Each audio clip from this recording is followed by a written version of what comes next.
Welcome to a Broken Tippet Fly Company fly tying video. Today we're going to be tying one of my favorite dry fly patterns. This is a black foam ant. This is an extremely versatile pattern.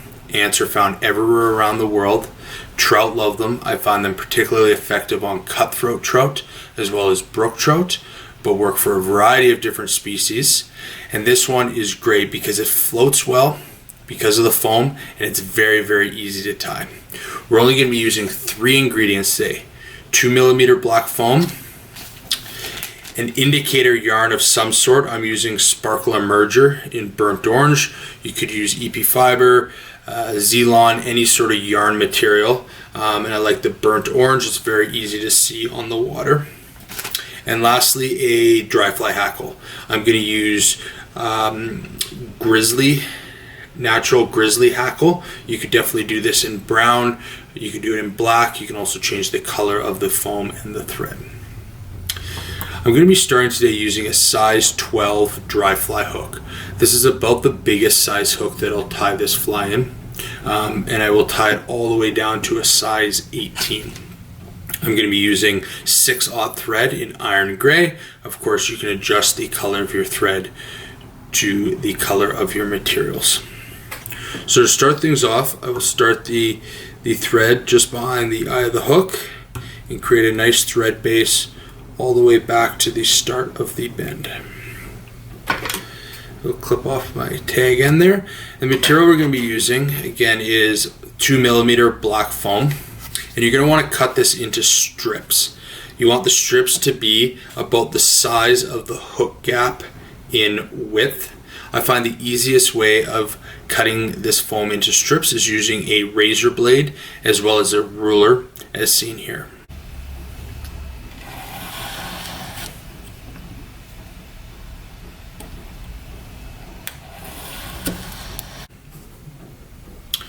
Once you have your strips cut, you can simply take your strip and cut a small triangle into the end of it to create that tie-in point. Now, the first part we're going to make is the back of the fly. So I'm going to come in here with my tie-in point. Just make sure I got a good thread base there. And I'm just going to do 2 wraps around there and pull tight. 2 more to secure it. And finish off by compressing any remaining foam on that tie-in point. You want to make sure that you have a nice even thread base at the back here and covering up all that foam, as this part will be exposed on the bottom of the fly. Once you're done that, you can bring your thread forward so it's hanging down right about at the point of the hook. And now we're going to take this foam and fold it forward and then push it back slightly.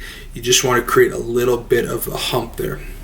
I'm going to pinch the foam at the back, and I'm going to do 2 loose wraps, pull tight, and then another 2 to secure, and I've created my nice little body.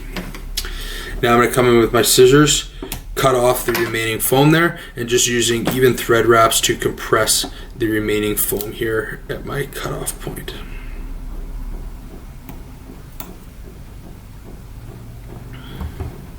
That looks good.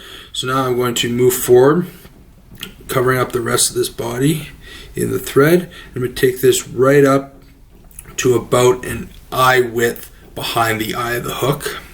And now I'm going to go back to that same piece of black foam, and I'm going to do the exact same thing that I did before. So cut a little bit of a triangle. This just helps tie it in. And then I'm going to come in this way now. So if I just slightly pinch on the end of this, and then I bring my thread around and capture that foam there, 3 wraps around. That looks good. Then I'm going to finish up by compressing this foam and creating the underbody on the front half of the fly.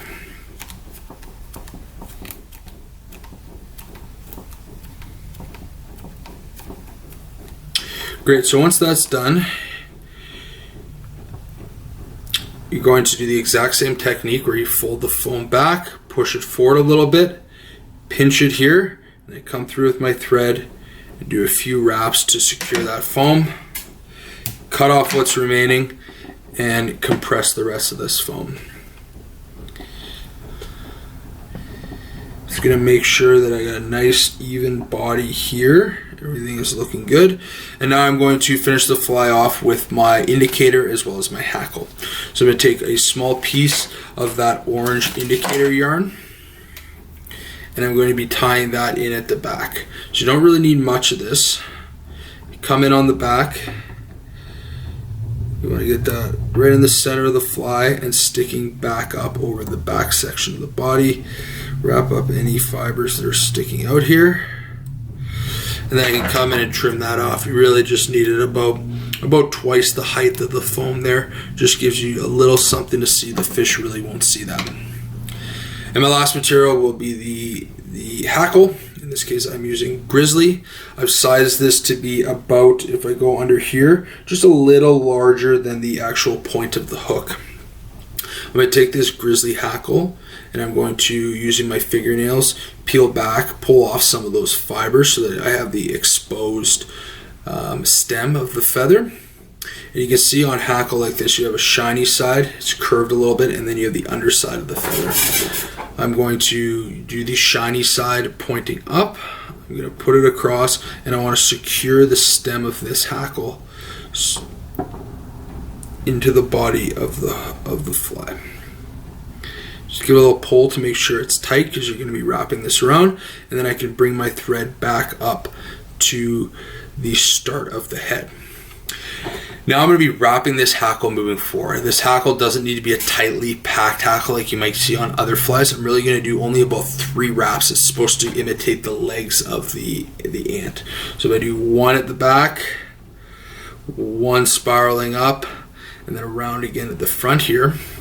And I can hold this hackle up and start to bring my thread around. We want to get about 2 or 3 good thread wraps right in here to secure it. 2 wraps there, and it should be secure. Come in with my scissors and cut off the rest of my hackle. Now all that's left is to do a whip finish. I like to whip finish on this one directly actually behind the head, so right where you tied it in. Then you don't need to bring the head forward. Just do 1 more in there. Couple turns.